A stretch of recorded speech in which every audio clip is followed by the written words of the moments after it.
Assalamualaikum warahmatullahi wabarakatuh. Selamat malam. Perkenalkan, nama saya Andika Widi dari Mekatronika 3B, NIM 4211901053. Di sini saya akan menjelaskan tentang aplikasi dari sistem penggerak elektrik, yaitu water pump atau pompa air.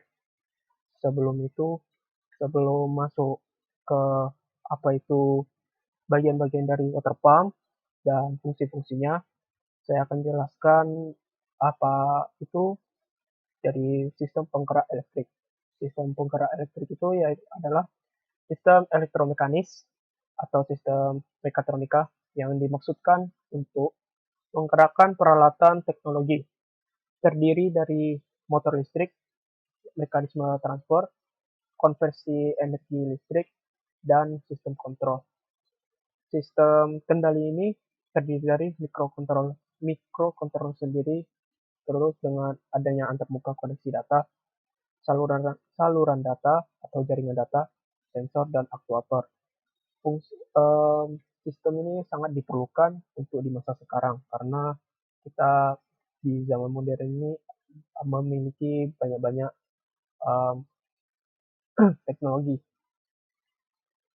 Jadi, gabungan dari unit motor listrik, peralatan kontrol, perlengkapan transmisi energi, gearbox, belting, rantai, dan lain sebagainya dalam bersama-sama untuk menjalankan pengoperasian suatu alat yang diinginkan.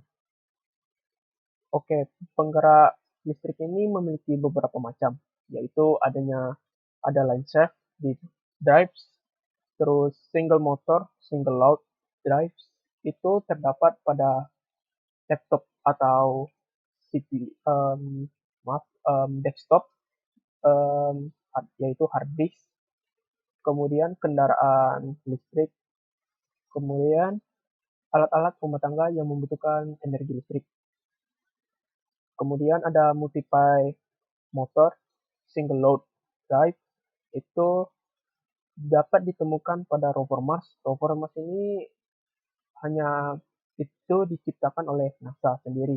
Kemudian lengan robot atau robot arm itu biasa di industri mereka menciptakan suatu lengan robot untuk mempercepat kinerja dalam suatu produksi barang. Kemudian kita masuk bagian intinya, yaitu pompa air.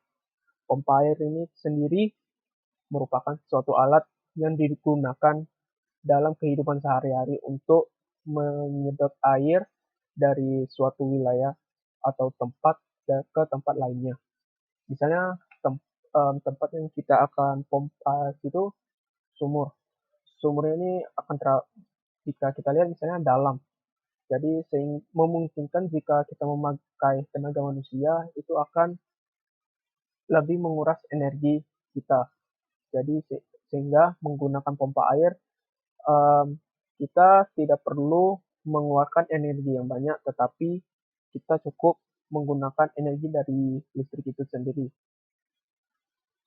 Kemudian masuk ke bagian-bagiannya, yaitu bagian pompa air. Ada bodi pompa air, valve, penutup kipas angin, bagian kapasitor, lilitan utama, lilitan bantu, bagian rotor, bearing atau leher, input, output, bagian tabung, impeller, dan penampung air. Oke, kita masuk bagian pertama, yaitu bodi pompa air. Bodi ini sangat penting untuk pompa air, yaitu berfungsi sebagai pelindung mesin pada bagian pompa air agar tidak terkena sentuhan secara langsung dari luar, seperti cahaya sinar matahari, air maupun kotoran yang tidak diinginkan. Jika alat tersebut kita gunakan kena di antara tiga tersebut, maka alat tersebut akan susah kita gunakan dan perlu kita memperbaikinya. Kemudian valve. Valve ini dapat memisahkan bagian-bagian pompa air dan penghisapnya. Kemudian akan terjadi perbedaan antara pemisah serta tekanannya. Posisi valve ini ada di ruang kompresi dan di ujung pipa. Hal ini bertujuan agar pompa air yang akan selalu terisi serta mencegah masuknya air sehingga mencegah udara dari luar itu masuk ke dalam tersebut. Selain itu dapat mengendalikan tekanan pompa air. Jadi misalnya kita mengatur tekanannya berapa PSI itu bisa diatur sehingga tidak ada terjadi kelonjakan saat memompa air tersebut. Kemudian terhindarnya dari risiko rusaknya mesin. Komponen satu ini akan langsung terhubung dengan saklar pemutus arus sehingga pada saat output pompa menjadi meningkat tekanannya, maka secara otomatis valve ini akan terdorong ke bagian atas. Kemudian arus listriknya itu tersebut dapat terputus. Kemudian ada penutup kipas angin. Berfungsi sebagai pelindung kipas yang ada pada mesin pompa air, serta menjaga tiupan kipas yang akan menuju bagian mesin, sehingga suhu mesin tersebut akan stabil dan tetap terjaga. Kemudian kita masuki bagian keempat, yaitu bagian kapasitor. Bagian kapasitor ini sangat penting, yaitu sebagai pemutus aliran listrik pada bagian lilitan start ataupun memulai bekerja pada mesin pompa air. Kemudian ada lilitan utama, yaitu lilitan ini memiliki diameter yang sangat besar dengan jumlah yang sangat sedikit jika dibandingkan diameter lilitan bantu. Kemudian ada lilitan bantu, ini berfungsi sebagai arus pengejut dan sebagai pendorong motor listrik pompa air supaya berputar, maka dapat mencapai titik stabil, kemudian akan diputus melalui bagian kapasitor.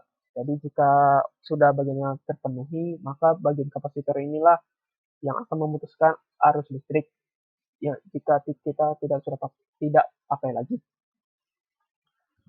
Kemudian ada bagian rotor, yaitu berfungsi sebagai gaya magnetik yang dapat mendorong serta memutar bagian impeller. Kemudian ada bearing atau leher, berfungsi sebagai penyeimbang bagian rotor supaya berputar, supaya putaran dari rotor dapat maksimal dan stabil. Kemudian ada input. Input ini sebagai tempat masuk air itu menuju impeller. Kemudian ada bagian output yang berfungsi sebagai mengeluarkan air yang sudah dihisap oleh impeller kemudian ke tempat yang akan kita tampung. Kemudian ada bagian tabung. Tabung ini berfungsi memberikan tekanan yang lebih pada impeller sehingga air akan lebih bertenaga dan dapat lebih stabil. Kemudian ada impeller, yaitu bagian yang dapat menarik serta mendorong aliran air. Biasanya bagian ini memiliki gerigi pendorong. Kemudian ada penampung air yang berfungsi sebagai wadah penampung air. Adanya tangki penampung air ini akan jauh lebih menghemat listrik. Selain itu, mesin pompa air akan lebih awet karena mesin tidak mengalami tekanan besar pada waktu yang lebih singkat. Pemutus arus otomatis ini dapat dipasang pada bagian penampung tersebut, maka pompa air akan mati dan hidup secara otomatis sesuai keinginan ketinggian air. Jadi misalnya kita mengatur tingginya 500 atau 200, itu bisa kita atur. Oke, sekian dari saya. Jika ada salah, baik kata maupun perbuatan, mohon dimaafkan. Wassalamualaikum warahmatullahi wabarakatuh.